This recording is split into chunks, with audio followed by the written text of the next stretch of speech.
O que a Bíblia diz sobre o namoro? Deus não diz nada sobre namoro na Bíblia, mas fala muito sobre relacionamento e como as pessoas devem se comportar antes do casamento. A Bíblia não fala nada sobre namoro por uma razão muito simples. O namoro é um conceito muito recente e não existia na forma como conhecemos hoje, quando a Bíblia foi escrita.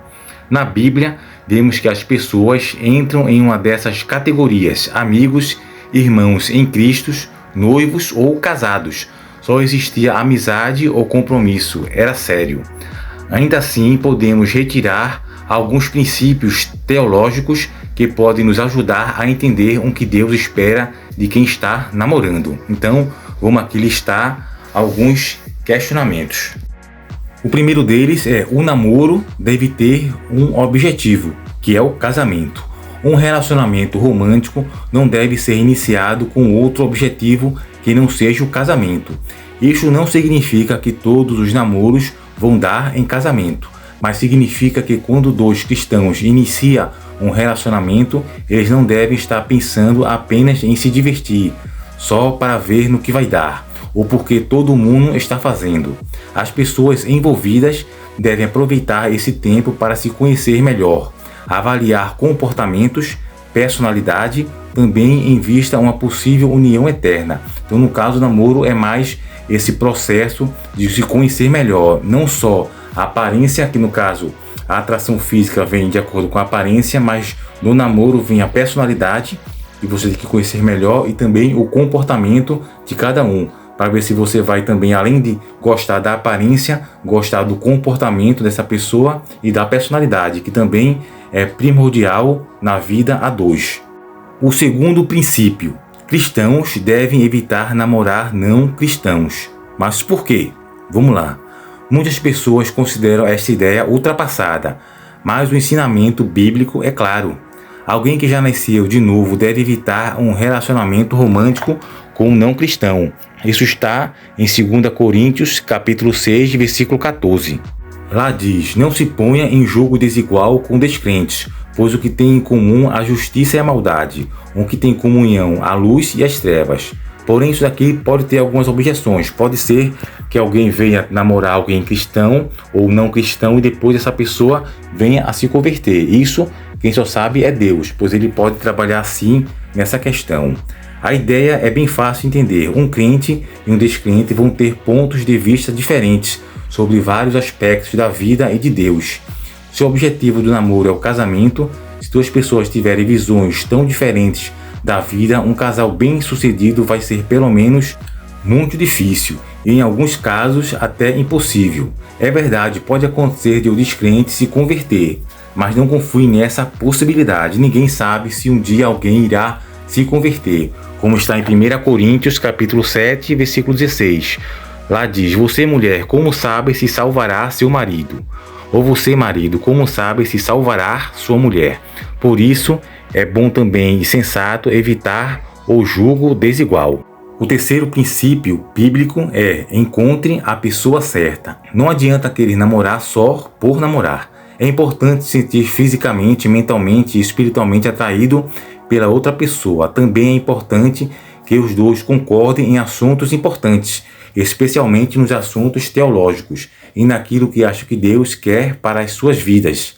A pessoa certa pode não ser a pessoa perfeita, mas alguém que tenha o alvo certo, Cristo Jesus, como está em Filipenses, capítulo 3, versículo 13 e 14. Quarto princípio: comece pela amizade. A Bíblia tem muito a dizer sobre a amizade, especialmente no livro de Provérbios, mas não só. E é aí que todos devem começar. Guarde o seu coração. Não se entregue totalmente a alguém que não é seu esposo ou esposa. A intimidade emocional também deve ser guardada para que os que buscam o casamento. Assim, se o relacionamento não der certo, os corações dos dois serão poupados de um sofrimento que poderia ser bem maior. Quinto princípio: espere pelo momento certo. Não comece um namoro se você não está em uma fase de sua vida em que o casamento é uma possibilidade real, a médio, curto ou longo prazo. A Bíblia fala sobre isso em Cânticos de Salomão. Cânticos, capítulo 8, versículo 4. Mulheres de Jerusalém, eu as faço jurar, Não desperte nem incomode um amor enquanto ele não o quiser. Existe um momento certo para despertar o amor.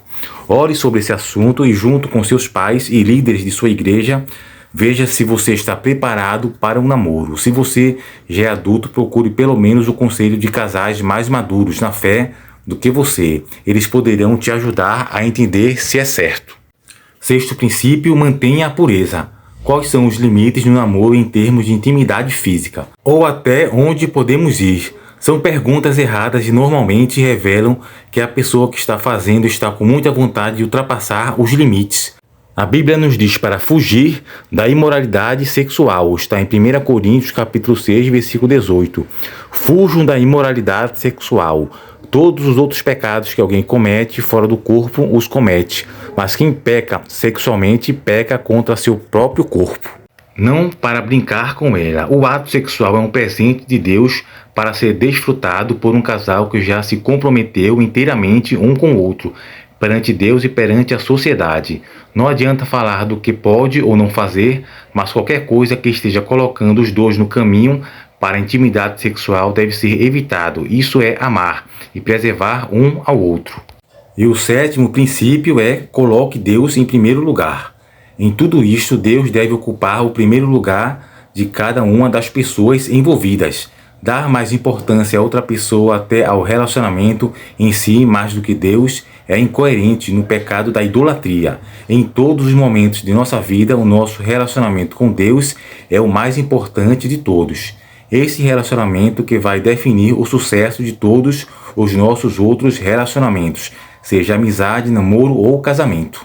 Então, nesse vídeo trouxemos algumas dicas, alguns princípios que vai ajudar na questão de você obter estas decisões da vida que é tão importante, certo? Então, que você possa ter sempre a ênfase nas Escrituras Sagradas, na Palavra de Deus, para tomar as decisões, ok?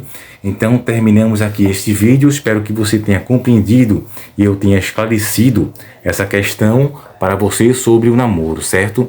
E sobre a questão do comportamento do cristão. Que tudo aqui no vídeo a gente faz sempre esses vídeos com temas de usos e costumes, também na área comportamental, sempre do comportamento, ok? Pois o Evangelho, a gente não deve esquecer que não é uma religião, é um estilo de vida que vai nos levar para a vida eterna. Então, concluímos aqui esse vídeo, chegamos ao final dele. Espero que você tenha gostado. Deus abençoe você grandemente e ricamente, sua vida financeira, sua vida emocional, sua saúde e também na questão do seu entendimento da palavra de Deus, ok? Então, até o próximo vídeo. Fiquem todos com Deus. Até breve.